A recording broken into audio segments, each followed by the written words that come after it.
जब अलीगढ़ मुस्लिम यूनिवर्सिटी को Nehru medical college मिल सकता है, जवाहरलाल नेहरू मेडिकल कॉलेज मिल सकता है, तो जामिया मिलिया को श्री नरेंद्र मोदी मेडिकल कॉलेज क्यों नहीं मिल सकता? तो मुझे ऐसा लगता है कि आपके सर पे कांटों भरा ताज है।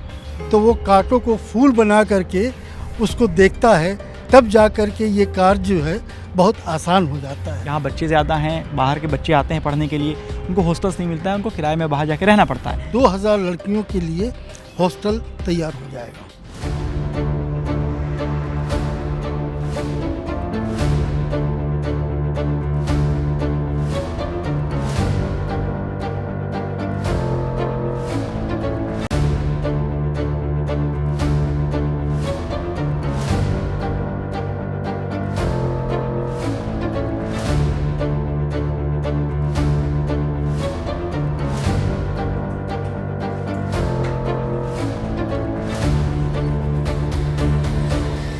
मुझे ऐसा लगता है, क्योंकि मैं यहाँ का शागिर्द स्टूडेंट रहा हूँ, तो मुझे ऐसा लगता है कि आपके सर पे कांटों भरा ताज है।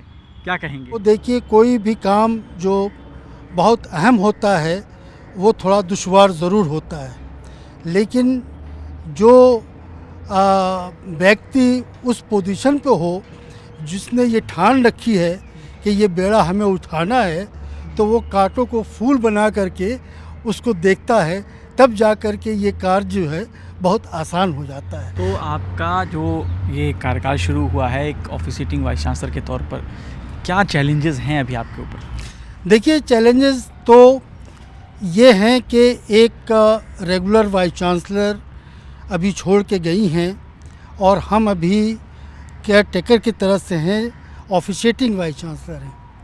इसमें बहुत सारी हमारे ऊपर जो लिमिटेशंस हैं, लिमिटेशन इस तरीके का है कि जो एक रेगुलर वाइस चांसलर के पावर्स होते हैं वो केयर टेकर को या ऑफिशिएटिंग वाइस चांसलर को नहीं होता, तो वो ज़्यादातर उसको रूटीन कार्य देखना होता है जो डे टू डे बेसिस का होता है।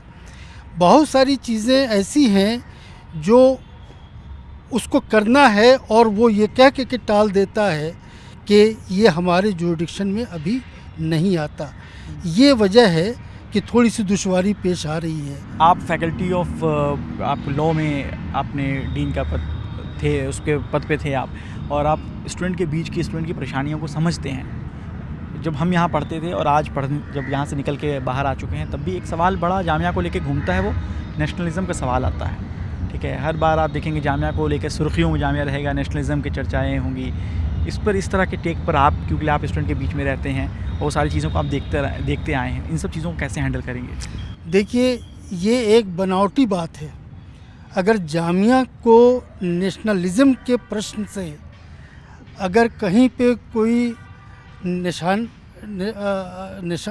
वो उसको ये किया जाता है तो ये बहुत ही गलत बात है। इसलिए कि जामिया का जो पैदाइश हुई वो नेशनलिज़म की गोद में हुई।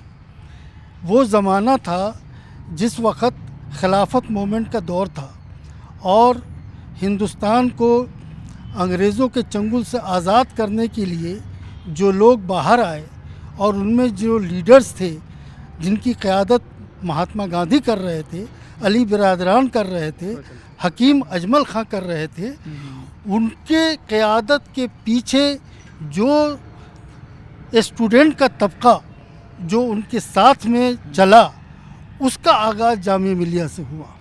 और उसमें हर कौम के लड़के थे, हर मज़हब के लड़के थे, हर धर्म के लड़के थे, और वो वहाँ से आवाज़ लगाते हुए गांधी जी के पीछे चले और ये कह दिया कि अगर हम रहेंगे हिंदुस्तान में तो हम नेशनलिज़म के साथ रहेंगे, अगर पढ़ेंगे हिंदुस्तान में तो नेशनलिज़म के साथ रहेंगे।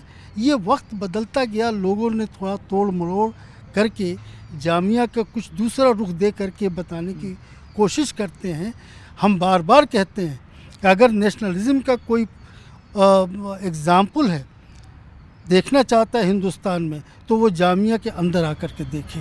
अब हम नेशनलिज्म के टॉपिक से बाहर आते हैं, जो लगातार मीडिया भी चर्चा में रखती है इसको, हम उससे थोड़ा बाहर आते हैं, जामिया के डेवलपमेंट और तमाम चीज़ों पर बात करते हैं। यहाँ पर एक बड़ा मुद्दा है कि फैकल्टी, परमानेंट फैकल्टी की कमी, और अब आप क्योंकि ऑफिशिएटिंग वाइस चांसलर हैं तो ये मुद्दा भी आपके सामने भी होगा, तो इस पर क्या उम्मीद लगाई जाए कि क्या ये प्रॉब्लम सॉल्व होंगे और किस तरह से सॉल्व होंगे? देखिए, हमारे प्रधानमंत्री का एक प्रोजेक्ट है, वो मिशन रोज़गार।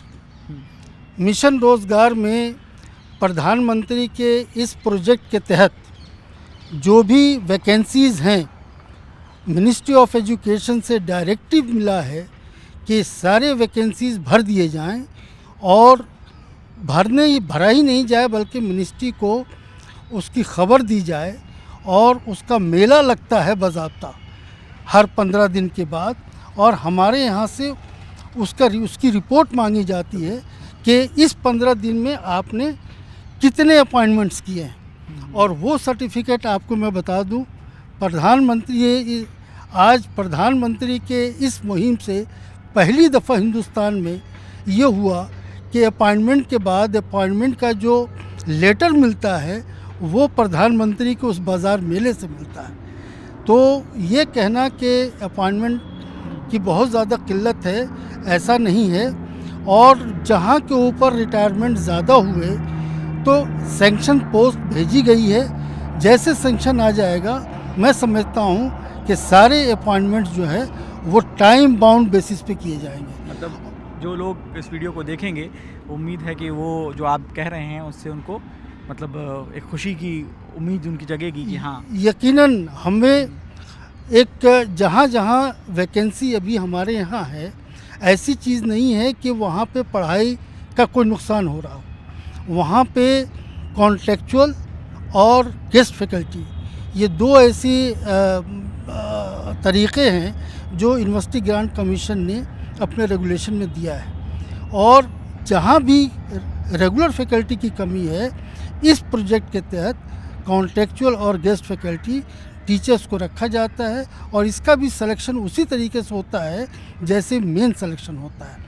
जब हम यहाँ आ रहे थे तो मैंने कुछ लोगों से पूछना चाहा कि मैं आपसे मिलने आ रहा हूँ, उनके कुछ सवाल हैं तो पूछे। तो लोगों को एक बड़ी उम्मीद की चीज़ें हैं, वो ये है कि जामिया की जो vice chancellor, farmer vice chancellor थी नजमा अख्तर, उनके टाइम में एक मेडिकल कॉलेज को लेकर एक ऐलान हुआ था कि मेडिकल कॉलेज खुलेगा। तो लोग ये जानना चाह रहे हैं कि उस मेडिकल कॉलेज की बात जो है वो सिर्फ कागज़ों पे थी या बात आगे बढ़ी, क्या प्लान है, क्या होने वाला है?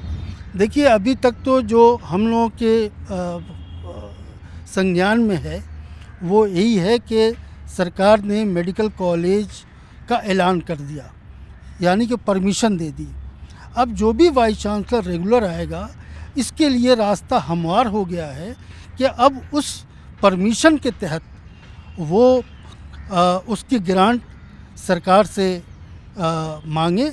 और मैं समझता हूँ कि जब सरकार ने परमिशन दे दिया है तो सरकार इसके लिए ग्रांट भी देगी। और मैंने बरजस्ता कहा है अपने कई इंटरव्यूज़ में कि जब अलीगढ़ मुस्लिम यूनिवर्सिटी को नेहरू मेडिकल कॉलेज मिल सकता है, जवाहरलाल नेहरू मेडिकल कॉलेज मिल सकता है, तो जामिया मिलिया को श्री नरेंद्र मोदी मेडिकल कॉलेज क्यों नहीं मिल सकता? ये अगर आप अपने जहन में रखें तो मैं नहीं समझता हूँ कि आज की सरकार किसी भी तरीके से मेडिकल कॉलेज देने से इनकार करेगी। आपका ये स्टेटमेंट जब आता है कि क्यों नहीं जामिया के मेडिकल कॉलेज जो भी हो उसका नाम नरेंद्र मोदी प्रधानमंत्री के नाम पर हो, ये एक बड़ा मतलब एक कंट्रोवर्सी टाइप हो जाएगा। लोग कहेंगे कि आप मतलब इस तरह की चीज़ें प्रमोट कर रहे हैं कि आप प्रधानमंत्री के नाम से चाहते हैं। तो देश में जिस तरह की पॉलिटिक्स है उसमें एक सवाल उठेगा कि आप ये ऐसी बातें क्यों कह रहे हैं। देखिए, जो भी इस तरह का सवाल उठाए वो एक सियासी मुद्दा होगा, वो एजुकेशन से रिलेटेड नहीं है। जिस ज़माने में जवाहरलाल नेहरू मेडिकल कॉलेज अलीगढ़ मुस्लिम यूनिवर्सिटी को दिया गया, उस वक्त भी ये था कि एक पॉलिटिकल इंसान के नाम पे या पॉलिटिकल नाम पे क्यों रखा गया।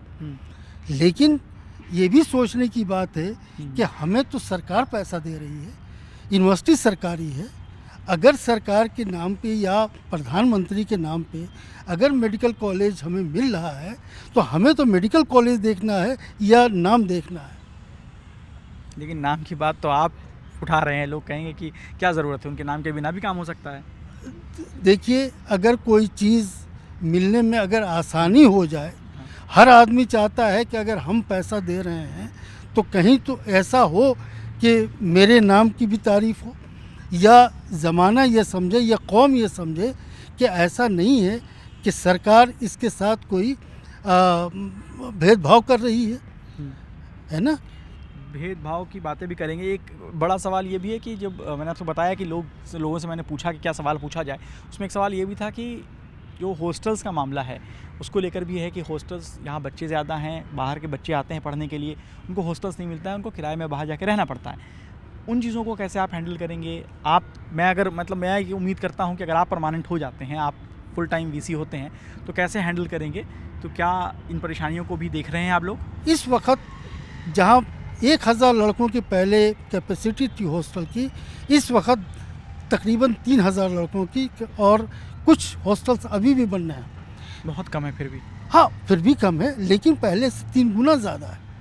और मैं समझता हूँ कि सरकार इस पे ज़रूर निगाह रखेगी और इसमें इजाफा ही होगा, इसमें बढ़ोतरी होगी, और हालात को देखते हुए मैं नहीं समझता हूँ कि सरकार इसे मंजूर नहीं करेगी। मतलब मैं ये चाहूँगा कि आप अगर परमानेंट हो जाते हैं तो इन चीज़ों पे थोड़ा नज़र देना पड़ेगा, क्योंकि बड़े परेशान है बच्चे। अभी भी देखिए, हाँ। जो कैपेसिटी जो हमारे पुराने हॉस्टल्स हैं उसमें भी जितनी मंजिल बन सकती है उसका वो ग्रांट हुआ, और इस वक्त तकरीबन कंप्लीट होने के कगार पे है, और अलॉटमेंट काफ़ी हो रहे हैं। जहाँ तक लड़कियों का हॉस्टल का सवाल है, 2 हॉस्टल उनके अभी ज़ेर तामीर हैं और उनकी बढ़ रही है। तकरीबन नेक्स्ट सेशन में मेरा जहाँ तक अपना बन रहा है अंदाज़ा है कि 2000 लड़कियों के लिए हॉस्टल तैयार हो जाएगा। उम्मीद करते हैं कि आप वाइस चांसलर बनते हैं तो जामिया की जो